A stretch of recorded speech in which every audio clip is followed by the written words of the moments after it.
Hey everyone, today is Tuesday and we're excited that you're back with us. We really are looking forward to seeing you learn more about facial proportion. And our essential question is how can we create a successful composition by using facial proportion? So, what you're going to do today is you are going to follow along with this video. You're going to create a face, make sure you shade it from dark to light.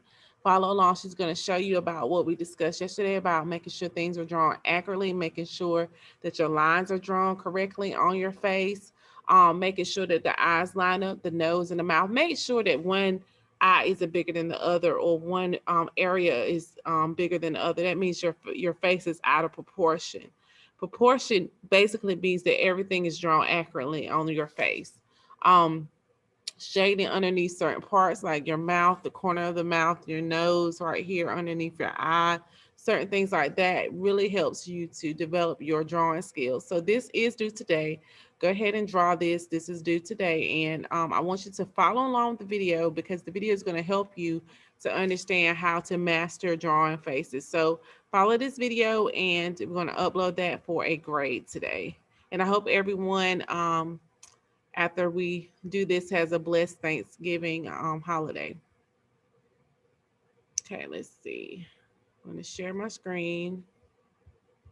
Okay. Okay. So I'm just going to fast forward. All right. Worry about being perfect just yet at this point. We can refine everything later.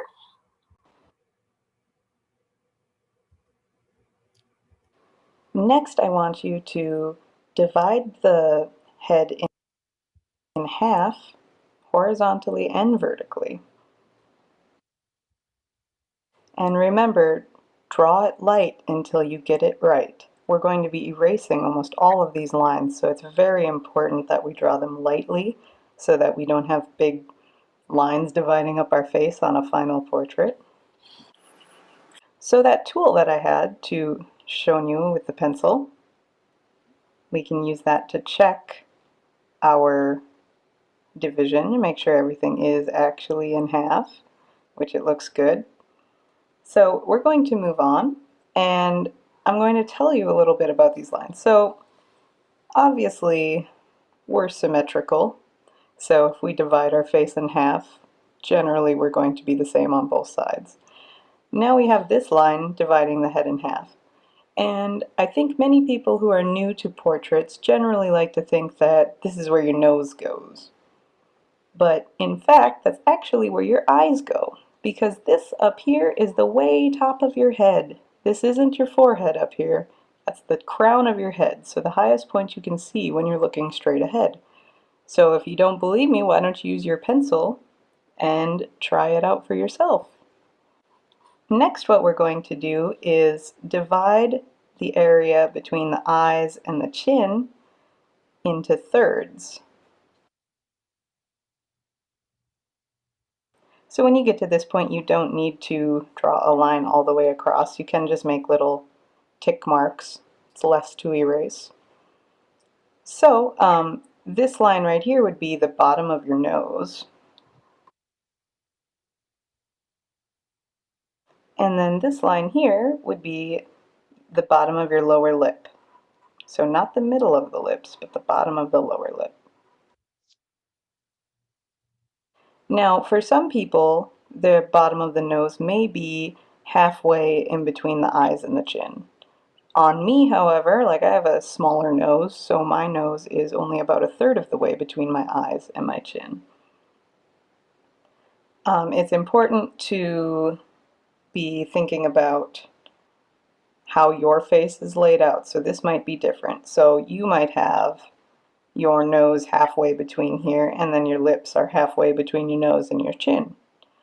So just depending on your anatomy or whomever you're drawing, it's going to be just a little bit different. So these are the basic guidelines here. Next up, we want to figure out where the ears are. So generally, unless if you're elderly or have gauged ears, your earlobes line up with the bottom of your nose. And then the tops of your ears line up around your eyebrows. Again, that depends on how big your eyebrows are, or if they're up really high or really low. So this is just a general guideline. Now we're going to start going across the face. So I want you to measure the width of your eye. So use your pencil, measure the width of your eye, and then I want you to take that same measurement and move it in between your eyes. What do you notice? Well, our eyes are about one eye width apart, and if we really figure it out, our eyes are actually, you can fit 5 eye widths across the face. So I'm going to put that one eye width in the middle, because they're one eye width apart. And then we have an eye width where our eyes actually go. And then we should have an eye width on either side of the face. It's going to take some practice, but you know, the more you do it, the better you get, and the more you can eyeball it. But it is very important that you get the right width of the eyes on the face, because we generally have a tendency to make our eyes really big, because that's the feature that most people tend to focus on. So by doing this to get started, you're ensuring that your eyes are the correct size. Next up, we want to figure out how wide our nose is. So if you were to hold your pencil straight up on either side of your nose, it should line up with the corner of your eye. So if we were to draw these lines down right here, that is about how wide your nose is. So that also tells us that our nose is one eye width wide. Now let's talk about the mouth. So remember, this is the bottom of the lower lip. So the actual center of the lips would be up just a little bit higher. And we want to figure out where our mouth ends, where the corners of the mouth are. So if you were to hold your pencil up from the corner of your mouth and measure, generally it is either on the inside edge of your iris, which would be the colored part of your eye, or it lines up with your pupil. And again, this just depends on your own features. So for example, I have kind of a small mouth, so my mouth lines up with the inside edge of the iris. And obviously, if you're smiling or making an angry face, the size of your mouth is going to change, definitely.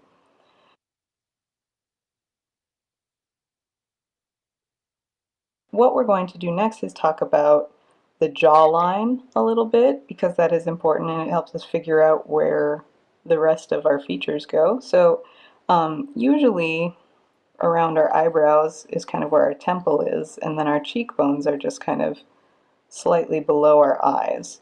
And obviously face shapes are very different depending on the person. So you could have a rounder face, you could have a very angular face, and if you're male or female, that also makes a big difference. So how strong is your jawline?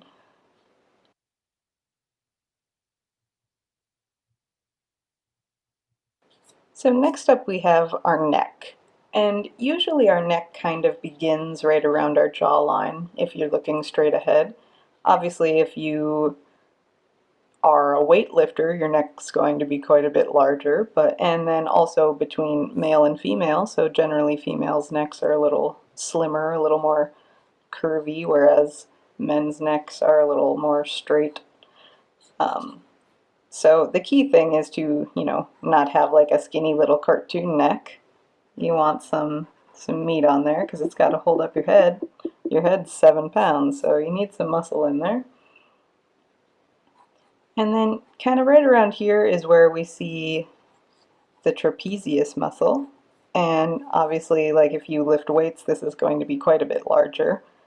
But it's just important to remember that your shoulders don't just go straight across. There's kind of a gentle slope between your neck and your shoulders. So before I get too far in this area, we want to think about how wide our shoulders are. So most people would want to just kind of end right here if they're just starting out. But your shoulders are quite a bit larger than that. Your shoulders are actually 2 sideways head widths wide. So if we were to take our head and just imagine there weren't a neck there, If we were to turn it sideways and turn it sideways again, that would be about the width of our shoulders. So it's a bit larger than what most people think. So we can use our pencil to measure. And then from here, all we have left to kind of figure out is where our hairline goes. And this is different for everybody, obviously. Like if you are bald or if you have a lot of hair, it's always very different. So um, I don't have a very extraordinary forehead, so I'm just going to kind of draw in where my hairline is. And one thing I see a lot when I'm teaching is, say we have our ears in here. You aren't really going to see too much of the ears when you're looking straight ahead. So just a little bit of ear. What I notice is, especially on people with short hair, they don't tend to draw the hair in front of the ears, so their hair tends to go straight across right here.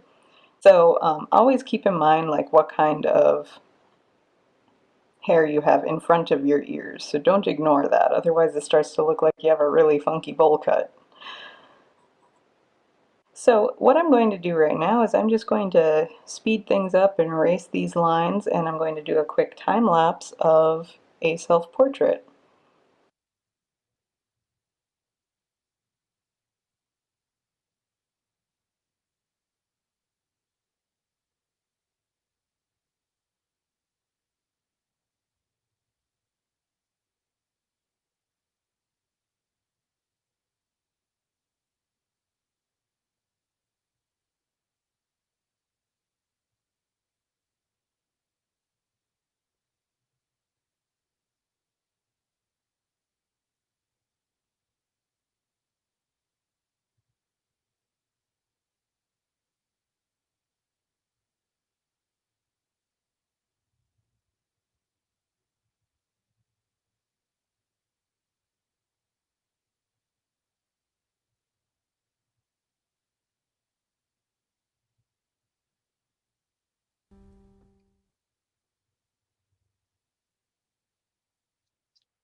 All right, you guys. So hopefully you are having a wonderful, have a really, really nice holiday.